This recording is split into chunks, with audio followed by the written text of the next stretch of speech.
Fala, Homo sapiens! Seja bem-vindo aqui ao meu canal Biologia na Cabeça, comigo, professor Francisco Anselmo. E hoje, então, vamos à quarta parte da revisão de Biologia para a URGS de 2022. E nessa quarta parte vamos ver Botânica e Zoologia. Bora para aula! Vamos lá, então.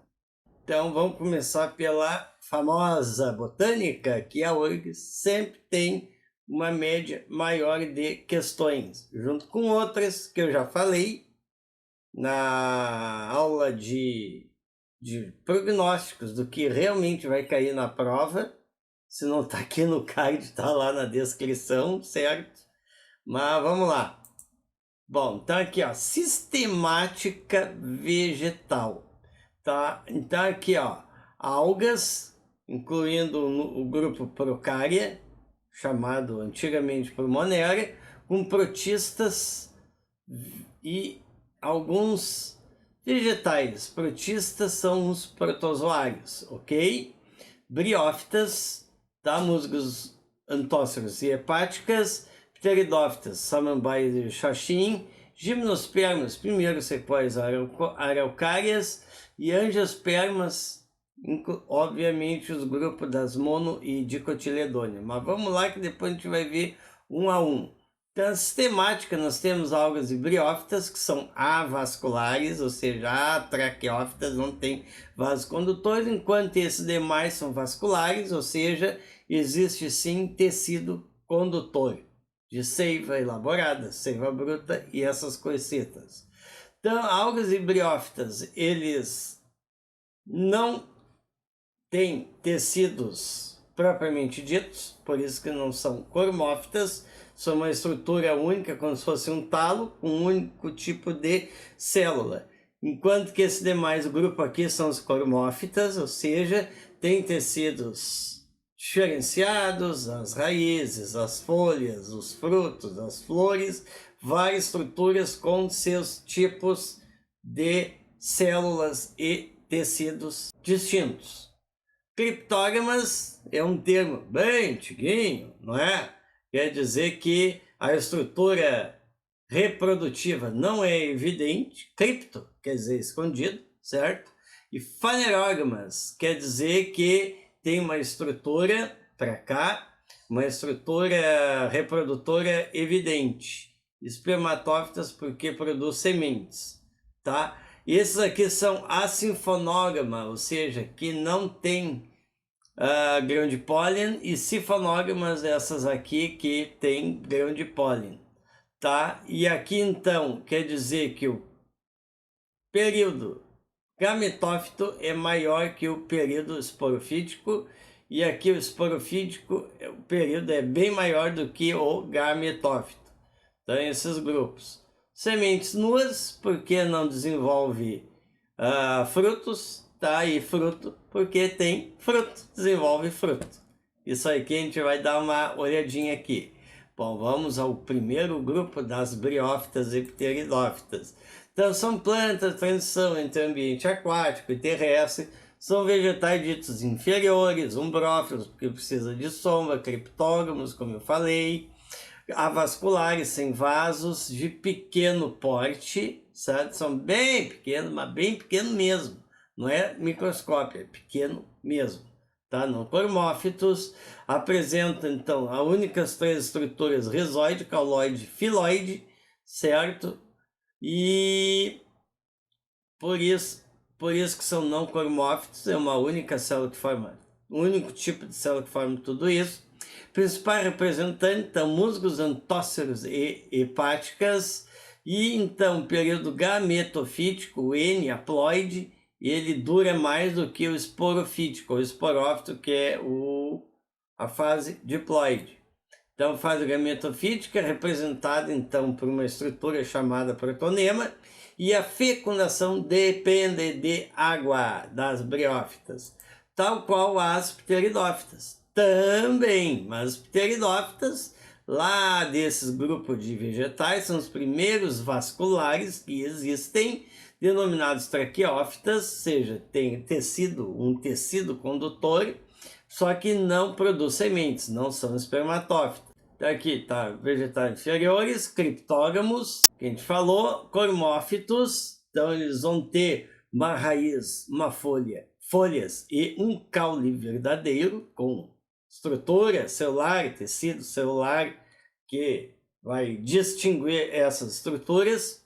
E o período esporofítico, então, tem uma função reprodutiva e presença de soros, que se desenvolve, soros quais vão produzir esporos. Tá? A principal representante, então, Xaxinha, Vênix, Samambaia, Cavalinha. O período esporofítico, o esporófito, que é diploide, ele dura bem mais que o gametofítico, que é N, haploide. E o gametófito é representado pelo prótalo, que é uma estrutura dioica, ou seja, tem a estrutura reprodutora masculina e feminino, e ele é taloso e verde. Ele é bem diferente da estrutura em si de uma pteridófita. E a fecundação da oosfera é pelo anterozoide, que ocorre pela água. Esse depende da água. Gimnospermas e angiospermas. Então, os gimnospermas, então vamos lá, são os vegetais que conquistaram definitivamente o ambiente terrestre, ou seja, não tem mais aquela dependência da água para se reproduzir, que nem o grupo de vegetais anteriores que eu falei. Então, surgimento de um tubo polínico, permitindo então, ó, como eu falei, a independência da água para a reprodução. São vegetais superiores, vasculares, ou seja, tem vasos condutores, fanerógamas, tem uma estrutura reprodutora que a gente vê, certo? Sifonógamos, que produz o grão de pólen, e semente nua. Aqui que pega o bicho desse grupo. E eles formam então o bioma taiga ou floresta conífera, típico de clima temperado, ou seja, se a gente sobe para a Serra Gaúcha, aqui no Rio Grande do Sul, a gente vê muitas gimnospermas, ou a Serra Paulista, a Serra Paranaense, a Serra Carioca, né? Então a gente vê coníferas, né? Então, ou seja, a gente vê muitas gimnospermas. Bora lá, principal representante. Então aqui eu não botei a figura para ficar mais objetiva a coisa. Escadáceas, tem o ginkgo biloba, que tem remédio, o famoso ginkgo biloba, as gnetófitas e as famosas coníferas, que é a araucária angustifolha, que era chamada de araucária brasiliensis, o pino sativum e por aí vai. Enfim, então aqui o período esporofítico diploide, ele é maior do que o gametofítico, ou gametófito, que é um ciclo haploide. Então a planta com sementes nuas, tá? Devido à presença de flores primitivas, seja, não tem um ovário para formar o fruto, tá? Tá na própria estrutura, tá? A semente só. Na própria estrutura tá a oosfera esperando ser fecundada pelo grão de pólen. Flores denominadas inflorescências, que é aquela, é a pinha, é a inflorescência, o pinhão é a semente que a gente come. Bom, a fecundação independente da água, com a graça de Deus, devido que a presença do tubo polínico, que evoluiu nos grupos dos gimnospermas. E a polinização é sempre, mas sempre por anemofilia, anemofilia pelo vento. Ah, mas não tem aquela do inseto? Não, é só o vento que é o agente polinizador de todos os gimnospermas. Ah, agora as angiospermas são vegetais mais adaptados, são distribuídos por todo o ambiente terrestre nesse planeta, né? São dispersos então em tudo. Então a gente mais vê angiosperma do que gimnosperma. Dependendo do local, a gente vai ver um gimnosperma. Aí tem aquele, mas eu estou vendo um gimnosperma que não era para estar. Alguém plantou, período de 70, 80 anos para dar o indivíduo adulto. Então são plantas vasculares, com vasos condutores, cormófitas, seja com estruturas diferenciadas, tecidos diferenciados, fanerógamas que a gente vê, então, a flor, apresentam fruto formando o grupo mais complexo evolutivamente no reino vegetal, reino das plantas. Principais representantes se agrupam então em monocotiledôneas e dicotiledôneas, certo? Isso aqui a gente vai dar uma olhadinha. Os períodos esporofíticos, esporófito diploide, período é bem maior do que o período gametófito, gametofítico, que é haploide. É um vegetal com sementes envolvidas por fruto, tá? Ou seja, apresentam flores verdadeiras com presença de ovário, e é desse ovário que vai vir o fruto e a semente lá dentro. Daqui a pouco a gente já dá uma zoiadinha. A fecundação, então, ela é independente da água, tá? Como eu falei, devido ao tubo polínico presente na parte feminina da planta, e lá nesse saco embrionário, onde está a semente, tem 7 células e 8 núcleos haploides, ou seja, tem os núcleos polares que tem 2 núcleos, né? Aqui só para dar uma boa ideia, polinização diversa, não só pelo vento, mas por insetos, por animais, por aí.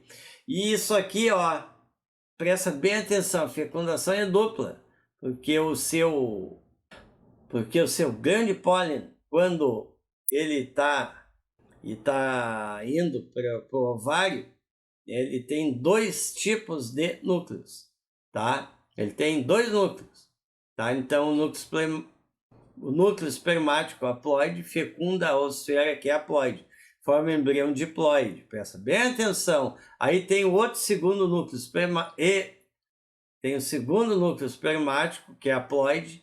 Ele vai fecundar os 2 glóbulos polares, que ambos são haploides. Aí dá origem a uma estrutura triploide, que é o endospermo secundário ou albúmen. E a semente, então, ele é o resultado da fecundação do óvulo. Já o fruto, então, ele se forma após a fecundação, que é o ovário, e essa parede do ovário se desenvolve. Vai originar, então, os frutos verdadeiros, protegendo e auxiliando a dispersão das sementes, que é a parte de algumas frutas que a gente come. Classificação das angiospermas. Então, tem 2 grupos, mono e dicotiledôneas. Mono e dicotiledôneas. Já teve uma questão, várias questões, o assunto sempre cai, por isso que eu botei isso aqui, certo, galera? Então aqui, ó, temos os critérios, que é raiz, cotilédones, caule, organização dos vasos condutores, as folhas, crescimento secundário, a flor, a polinização e o grão de pólen. A última vez que caiu, deixou todo mundo, ó, porque foi o grão de pólen, tá? Que tem 3 poros de monossulcado, e esse cara aqui, ele tem um poro e é trissulcado, 3 sulcos, certo? Então, claro, a gente sabe que tem 1 ou 2 cotilédones, tipos de raízes, a cabeleira, o axial, os vasos condutores. Só que tudo a gente vê aqui, ó, secundário, não possui, flor 3 pétalas, ou a de 3 em 3, ou múltiplo de 3, 2, 5 pétalas, ou múltiplo de 2 ou 5, e a polinização, certo? Tipos de frutos, caules e raízes, aqui eles sempre pedem, aqui rapidinho, ó. Então tem o tipo carnoso, secos deiscentes, secos indeiscentes e pseudofruto, né? Então tem a baga, a drupa, aqui os exemplos. Esse aqui é o folículo, cápsula, silíqua e legume, os exemplos. Secos indeiscentes tem a cariópsis, arquênio, sâmara e nozes. E seus exemplos, pseudofruto, que é derivado do receptáculo floral, que é maçã, pera e marmelo, tá? Aí tem a infrutescência, que são o abacaxi e o figo. Abacaxi, aquela parte que a gente vê, é um fruto cada um, que loucura, hein? Arquênio e paternocárpico, que é a banana, tá? Então aqui os tipos de caules, tem os aéreos, troncoáceos, comestíveis, trepadores rastejantes, seus exemplos. Tem o subterrâneo, rizomas, tubérculo e bulbo, e os exemplos, né? Tem os aquáticos, em plantas aquáticas, e a modificação do caule. Tem cladódios, filocladódios, filocládios, alados, gavinhas e espinhos, com exemplo. Esses daqui eu sugiro para vocês fazerem um print. E as raízes. subterrâneas, como a axial fascicular tuberosa, como os exemplos. Aéreas podem ser suporte triangulante tabular vilano respiratório austório, por exemplo, e as aquáticas, obviamente em plantas aquáticas.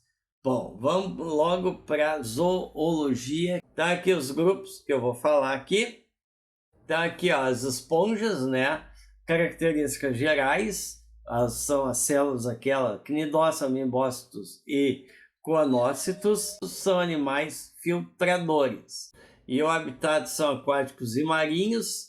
E aqui é importante vocês notarem essa parte do folheto embrionário, que a URGS sempre gosta de dar uma perguntadinha, tá? E o nome da larva, quando ele tem uma reprodução sexuada, certo? E é bom ter em mente essa célula, coanócito, digestão, respiração e excreção. Vamos pular para os selenterados ou cnidários.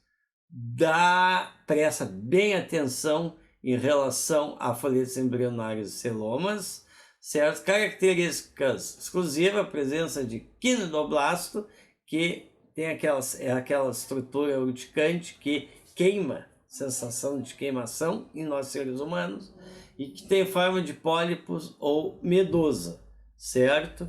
E que mais aqui, ó, reprodução, estrobilização, que é assexuada, e a metagênese, que é assexuada e sexuada. É um ciclo, né? É outro, é outro, é outro, e aí vai, tá? Então, exclusivamente marinhos, certo? E plateumintos, planária e tênia, são vermes achatados. Folhetos embrionários e celoma, presta muita atenção nisso, tá? E, claro, causa doenças, tá? E vamos lá. Nematóides ou nemateumintos, ou ascalmintos ou nematoides. Eita! Vamos lá. Então aqui, ó, quem é esses bichos asquerosos que causam parasitoses, tá? Importante, folhetos embrionários e celomas, tá? Excreção, interessante saber. Escada de corda, que é o sistema nervoso, interessante saber. Toca. Anerídeo, coisas mais pontuais que geralmente a URGS pede, tá? Então, anerídeos, por exemplo, aqui ó, as minhocas. A nereide é um bicho que a gente só vê no mar, e quando vê, se é que vê, que isso a gente nunca vê. Geralmente, né? A gente vê água e areia, tá? Folhetos embrionários, celomas, importante, muito importante. Digestão, tem uma estrutura típica deles, que é o tiflosole, do tubo digestivo desses animais. Bom saber, ó, cutâneo branquial, certo? Nefrídeos também, isso aqui é importante saber. Ganglionar e saber quem é quem deles, do coisa.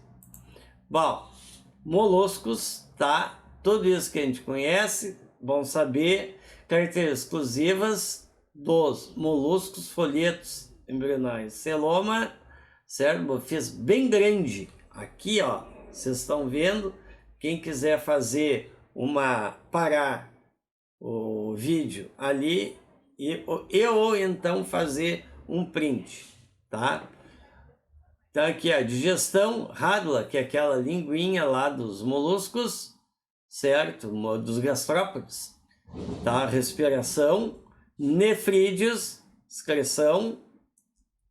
Tá aqui, ó, artrópodes, tá? Exemplo. Tá aqui, triproblásticos e celomados, excreção, né? Coxais nos aracnídeos, tubo de Malpighi lá nos insetos e glândulas verdes lá nos crustáceos. Então, equinodermos, estrela do Maurício do Malheiro e do Mar. Ó, tem que saber isso aqui. Sistema ambulacral. Sistema ambulacral, certo? Ele tem uma baita função e é exclusivo desse grupo. Tá, então os peixes, coração, um átrio ventrículo completo e fechado. É bom saber isso aqui, tipo de rins de excreção, tá?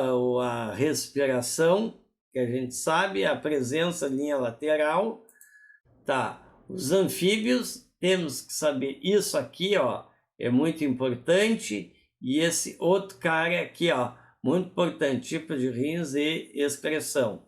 Sem falar sistema respiratório, que é muito importante. E a gente tem que saber quem são os animais que são anfíbios, os peixes e de outros grupos animais dos invertebrados que eu falei. Os répteis também, a temperatura corporal é 2 átrio e 2 ventrículo, tá? Vou botar aqui é um 2 ventrículos, né? Os tipos de rins, né? Aqui exclusivo de cada grupo deles, e as aves também, ó, aqui eu acertei, 2 átrios e 2 ventrículos, certo? E as características exclusivas, aqui eu botei adaptação ao voo, interessante saber. Isso aí, dimorfia sexual, quando o macho é diferente da fêmea, anatomicamente. E nós, mamíferos, tá? Que é bom saber, nossas características exclusivas é 2 átrios, ok? E que nós somos placentários. Ah, tem canguru que é e não é, tem ornitorrinco que é ovíparo, e isso aí. Agradeço a você que chegou até aqui, e tem uma pessoa que quer falar um pouco com vocês, eu já me despeço aqui. Foi! Olá, Homo sapiens! Sou a Vitória, estagiária do professor Francisco aqui no canal Biologia na Cabeça. A minha participação atualmente é no final do vídeo, mas já estarei no início do vídeo. Aguardem, viu? Só assim poderão me conhecer melhor. Ainda quero participar durante as gravações. Mas só quero lembrar a você que chegou até aqui, para dar um like e já se inscreva aqui no canal e clique no sininho de notificação. Assim o YouTube conseguirá levar os conteúdos de biologia para mais pessoas. Eu e o professor Francisco aguardamos você no próximo vídeo.